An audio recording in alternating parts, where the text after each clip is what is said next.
Hello everyone, myself Mukesh Mishra welcoming you all to your own channel Urban Commerce. Today we are going to discuss class 11th chapter accounting equation. आज हम जो है accounting equation के बारे में discuss करने जा रहे हैं. तो accounting equation बेसिकली क्या है, एक इक्वेशन है जो कि बोलती है कि जो असेट्स हैं वो है कैपिटल प्लस लायबिलिटीज. ठीक, ये एक इक्वेशन दी गई है. तो इसके पीछे का क्या सेट है पहले आइए वो समझते हैं. कोई भी नॉर्मल बिजनेस की अगर हम बात करें तो उसकी जो टोटल लायबिलिटीज होती है, वेदर इट इज इंटरनल और एक्सटर्नल लायबिलिटी. इंटरनल लायबिलिटी की बात करूं तो वो पैसा जो कि ओनर ने बिजनेस में इन्वेस्ट किया हुआ है, और बिजनेस की ये लायबिलिटी है कि जब भी वो वाइंड अप होता है वो पैसा ओनर को वापस किया जाए. तो उसको हम रिप्रेजेंट कर रहे हैं यहाँ पर कैपिटल से इंटरनल लायबिलिटी. और एक्सटर्नल लायबिलिटी वो पैसा जो कि फर्म ने बाहर के लोगों से लोन वगैरह लिया हुआ है या बाहर के लोगों को जो पेमेंट करना है. तो इंटरनल प्लस एक्सटर्नल लायबिलिटी का जो टोटल सम है वो हमेशा फर्म की टोटल असेट्स के इक्वल होगा किसी भी नॉर्मल सिचुएशन में.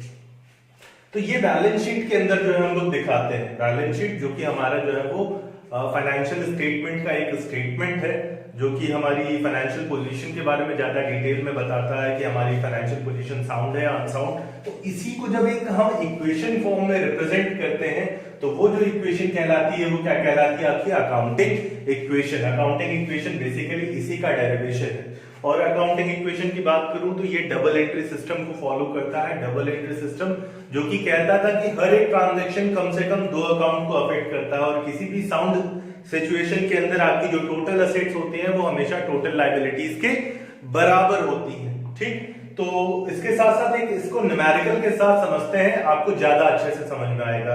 असेट्स एंड लायबिलिटीज को मैंने अपने पिछले लेक्चर में जो है वो एक्सप्लेन किया हुआ है.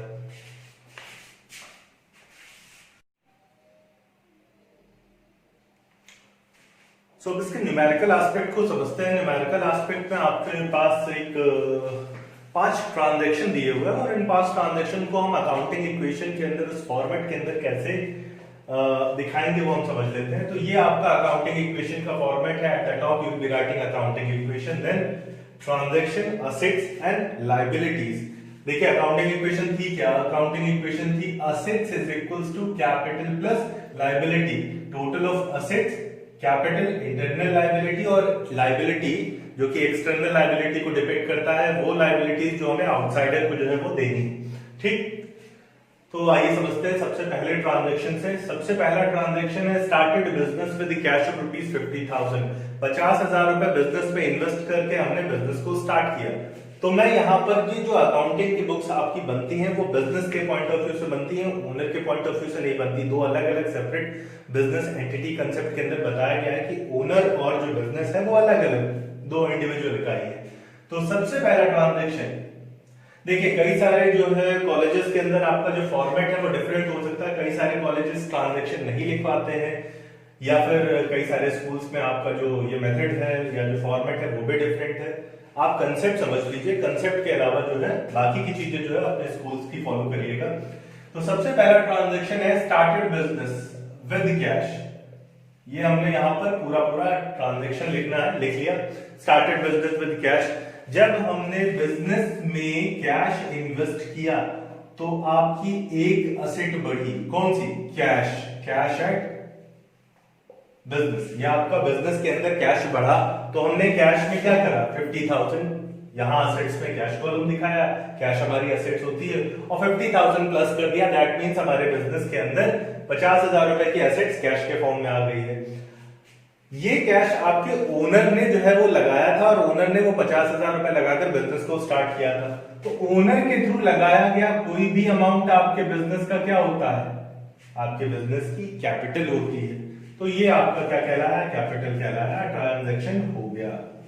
आपने 50,000 रुपए लगाकर बिजनेस को स्टार्ट किया, कैश आया बिजनेस के अंदर, कैश प्लस हुआ, और इधर आपकी कैपिटल भी 50,000 से इंक्रीज कर गई. ठीक, लाइन ड्रॉ कर देंगे और उसके नीचे इसका टोटल कर लेंगे. क्या पहला ही ट्रांजैक्शन है अभी, तो कोई दिक्कत नहीं.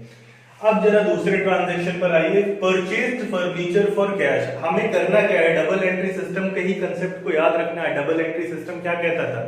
कहता था कि हर एक ट्रांजैक्शन कम से कम 2 अकाउंट को अफेक्ट करता है, तो उस चीज को समझिए, आपको कम से कम इसमें 2 अकाउंट आइडेंटिफाई करने हैं। तो पहला हो गया फर्नीचर और दूसरा क्या हो गया, कैश। फर्नीचर और cash, when you are acquiring certain assets, आप एसेट को कंसीडर करते हैं, तो आप फर्नीचर खरीद रहे हैं।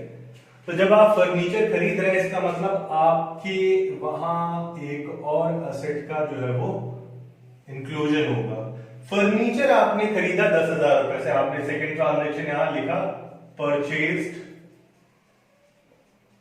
फर्नीचर, ठीक। जब फर्नीचर खरीदा तो फर्नीचर आपके बिजनेस में आया, और फर्नीचर अगर बिजनेस में आया तो 10,000 रुपीज से आपका फर्नीचर इंक्रीज कर दिया।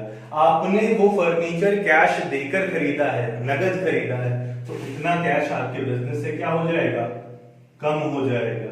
तो कैश आप क्या कर दीजिए, उतना सब्सट्रैक्ट कर दीजिए। कैपिटल या लायबिलिटी पर कोई इंपैक्ट नहीं पड़ेगा, ठीक। अभी देखिए इसका क्या इंपैक्ट पड़ा, यहां पर लिखिए न्यू इक्वेशन। न्यू इक्वेशन के साथ 50,000 माइनस 10,000, कैश आपके पास बचा 40,000, फर्नीचर आपके पास हो गया 10,000 रुपए का, ठीक। इधर आपके पास as it is capital available है और एक्सटर्नल लायबिलिटी में कुछ नहीं है। क्रॉस चेक करना चाहे तो आप कर लीजिए, दोनों साइड इक्वल होनी चाहिए। तो total of assets is 50,000 and the total of liabilities itself is 50,000. Then comes to your next transaction, purchase goods from Ramesh worth rupees 10,000. 10,000 रुपए का गुड्स हमने रमेश से खरीदा है, कैश में खरीदा है या उधार खरीदा है। तो the name has been mentioned and cash is not being provided, नाम दिया हुआ है जिससे ट्रांजैक्शन किया हुआ है, बट कैश या क्रेडिट जो है वो मेंशन नहीं है। तो ऐसे में उस ट्रांजैक्शन को हम क्या मानते हैं, क्रेडिट ट्रांजैक्शन मानते हैं। अगर कैश यहां पर नहीं लिखा हुआ है, नाम लिखा हुआ है, तो वो क्रेडिट ट्रांजैक्शन है। रमेश से हमने उधार खरीदा, कितने का, 10,000 रुपए का गुड्स। गुड्स को रिप्रेजेंट करते हैं एसेट्स में स्टॉक कॉलम से, तो स्टॉक का एक कॉलम बना लीजिए और यहां पर लिखिए थर्ड ट्रांजैक्शन, क्या, परचेज्ड गुड्स फ्रॉम रमेश। जब आपने गुड्स को खरीदा, जब आपने गुड्स को खरीदा तो क्या हुआ, जब आपने जब गुड्स को खरीदा तो आपके पास इतना स्टॉक इंक्रीज कर गया। सिमिलरली क्या कैश पे कोई इंपैक्ट पड़ा, कैश बड़ी घटी, बिल्कुल नहीं, क्यों, क्योंकि आपने उधार खरीदा। तो आपके कैश पर कोई इंपैक्ट नहीं पड़ा, फर्नीचर पर कोई इंपैक्ट नहीं पड़ा, आपने ये चीज उधार खरीदी थी। उधार का मतलब आपकी एक्सटर्नल लायबिलिटी बढ़ जाएगी, आपके क्रेडिटर बढ़ जाएंगे 10,000 रुपए से, ठीक। कोई चीज अगर आप उधार खरीद रहे हैं तो उतने से आपकी क्या हो गई, लायबिलिटी बढ़ गई। चलिए सॉल्व कर लीजिए। तो ये हो गया कितना, 40,000, this is 10,000, this is 10,000, this is 50,000 and this is 10,000। New equation यहां लिखेंगे।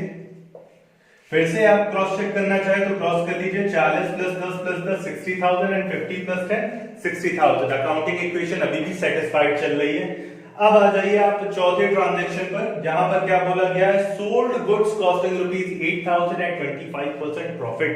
बट यहां पर ये मेंशन नहीं है कि ये जो गुड्स हमने सेल किया है वो कैश में किया है या क्रेडिट में किया है। साथ में ये भी मेंशन नहीं कि हमने ये गुड्स किसको बेचा है।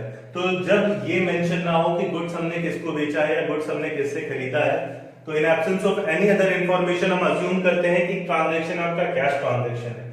आपने 8,000 रुपए का गुड्स 25% के प्रॉफिट पर बेचा है, तो इसका 25% निकालिए, कितना आ जाएगा, 2,000 रुपए। 8,000 का गुड्स 2,000 के प्रॉफिट पर बिका है, मतलब कितने में बिका है, 10,000 रुपए में, ठीक। आइए पहले तो ट्रांजैक्शन लिख लीजिए, सोल्ड गुड्स, पूरा ट्रांजैक्शन आपने लिख लिया। 8,000 रुपए का गुड्स आपने बेचा, तो इसका मतलब आपका 8,000 रुपए का गुड्स, आप 8,000 रुपए कॉस्ट प्राइस वाला गुड्स आपके पास से चला गया, तो आपका स्टॉक 8,000 से क्या हो जाएगा, कम हो जाएगा, ठीक। आपने इसको कितने में बेचा, 10,000 रुपए में बेचा। आपके पास से गुड्स गया 8,000 का, लेकिन आपके पास कैश कितना आ रहा है, 10,000। तो you be added 10,000 in cash column. आप कैश कॉलम में क्या करेंगे, 10,000 ऐड कर लेंगे, फाइन। 8,000 रुपए का गुड्स आपने 10,000 रुपए में बेचा, तो इसमें क्या हुआ, आपको प्रॉफिट या लॉस भी हुआ। अगर आप ध्यान से देखें तो आपको 2,000 रुपए का क्या हुआ है, प्रॉफिट हुआ है। और प्रॉफिट बेसिकली किसको जाता है, ओनर को जाता है, ओनर को रिप्रेजेंट करने वाला टर्म यहाँ पर क्या है, कैपिटल। तो प्रॉफिट आपकी कैपिटल को क्या करेगा, इंक्रीज करेगा। कितने रुपए का प्रॉफिट हुआ है, 2000 का प्रॉफिट हुआ है, तो it will be added to the value of capital, rest of the columns will be unaffected. ठीक, अब टोटल कर लीजिए, तो 40 प्लस 10,000 ये हो गया 50,000, this is remain unchanged 10,000, this is 2,000, 10,000 minus 8,000, 2,000 left, 52,000 and 10,000। Okay, तो क्रॉस चेक कर लीजिए दोनों को, दोनों साइड का टोटल अभी भी कितना आ रहा है, 62,000 आ रहा है, इक्वल आ रहा है। Now coming to the last transaction, अपने आखिरी ट्रांजैक्शन पर चलते हैं। Salary due to workers worth ₹1,000, 1,000 रुपए सैलरी जो है वो वर्कर्स की ड्यू है, बकाया है। तो इसको हम बोलते हैं आउटस्टैंडिंग। जब कोई खर्चा हमने नहीं किया होता है, सर्विसेज हमने ले ली होती है लेकिन उसका एक्सपेंस अभी तक पे नहीं किया होता है, तो वो होता है outstanding expense and it's a liability. तो आउटस्टैंडिंग सैलरी है, आउटस्टैंडिंग सैलरी। इस सैलरी का भुगतान हमें इसी साल कर देना चाहिए था। इस वर्कर से हमने सर्विसेज तो ले ली है लेकिन इसका पेमेंट नहीं किया है, तो भुगतान नहीं किया है, इसका मतलब अभी कैश पर कोई इम्पैक्ट नहीं पड़ा। अब अगर भुगतान नहीं हुआ है, पेमेंट नहीं हुआ है, तो इट्स अ एक्सटर्नल लायबिलिटी, ये हमारे जो है वो लायबिलिटी में ऐड कर दिया जाएगा। And similarly it's an expense, ठीक है, हमारे एक्सपेंस पे जाएगा ये। भले हमने इसका पेमेंट नहीं किया है लेकिन करेंट ईयर का सही प्रॉफिट सही लॉस जानने के लिए इसको अपना एक्सपेंस मानना पड़ेगा। और चूंकि एक्सपेंस है तो ये हमारे प्रॉफिट को क्या करेगा, रिड्यूस करेगा, इसलिए हम इसको क्या करेंगे, कैपिटल से माइनस कर देंगे। ठीक, ये आपकी फाइनल इक्वेशन होगी। क्योंकि 5 ट्रांजैक्शन है, हमने पांचों ट्रांजैक्शन दिखा दिए। इसके बाद आप फाइनल इक्वेशन लिख लीजिए। Final equation, cash remain unchanged, finally 50,000, furniture 10,000, stock 2,000, इधर का टोटल कितना होगा 62,000, इसी तरीके से कैपिटल 51,000 और लायबिलिटीज 11,000। तो अगर आप क्रॉस चेक करें तो दोनों साइड अभी भी क्या कर रही है, मैच कर रही है with the value of ₹62,000। With this, we are coming to the end of this topic. Thank you very much, friends, for watching this video. Do like, share, and subscribe. If you have any query, please do ask us in the comment box. Thank you very much.